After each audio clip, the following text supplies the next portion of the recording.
Hi everyone, this is your Hurricane Tracker video update for September 14th of 2010. And just to start off, we hope everybody's had a great Tuesday so far and has a good rest of your week.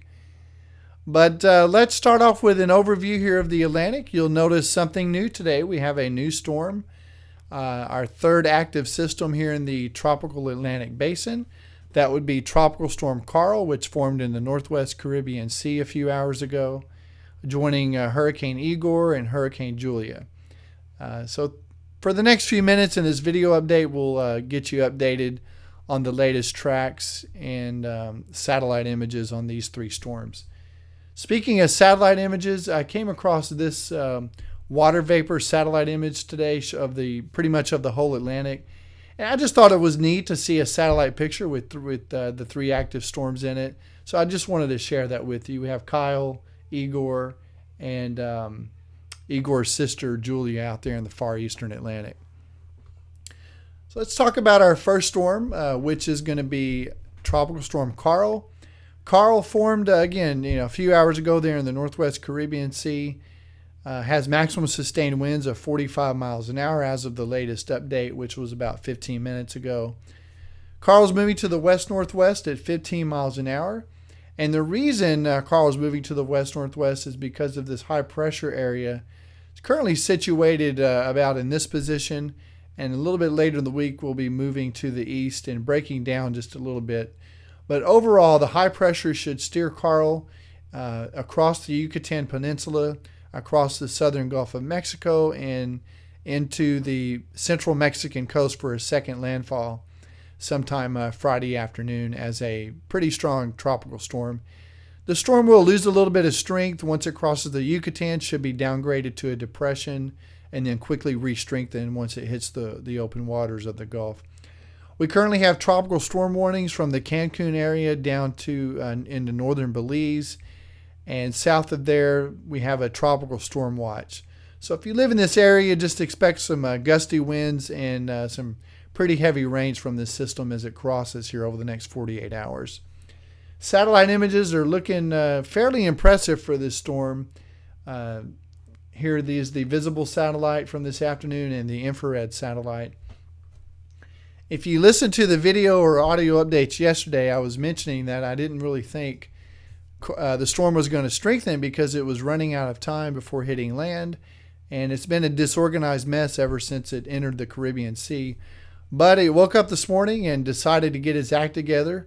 The Hurricane Center flew out a couple of reconnaissance Hurricane Hunter aircraft out there this afternoon. They did find a low-level center with tropical storm force winds, and were able to declare it as a tropical storm this afternoon. So once again, the United States Gulf Coast should be protected by this ridge of high pressure, and if anything changes, we'll definitely let you know, but we'll keep an eye on Karl here for you. And before we move on to Igor, the computer models are pretty much in agreement with the National Hurricane Center's track, and a few of them actually want to turn the storm to the southwest once it gets into the Gulf of Mexico. And that could be an indicator that the high pressure ridge may be stronger than what's forecasted by some of the models. But for our friends down here in Mexico, we wish you all the best and hope it doesn't get too strong there for you. Our next storm we're going to move to here, as I mentioned, is Hurricane Igor. Still looking very good on satellite imagery this afternoon. And Igor is still a very powerful Category 4 hurricane with sustained winds of 145 miles an hour. Igor is now moving to the west-northwest at 8 miles an hour. For the past several days, he's been moving on a westerly course, but because of a weakness in the atmosphere and getting a little further away from the high pressure that's been steering it, it's been able to cause the hurricane to turn more towards the north, and it's going to start gaining some latitude here over the next few days.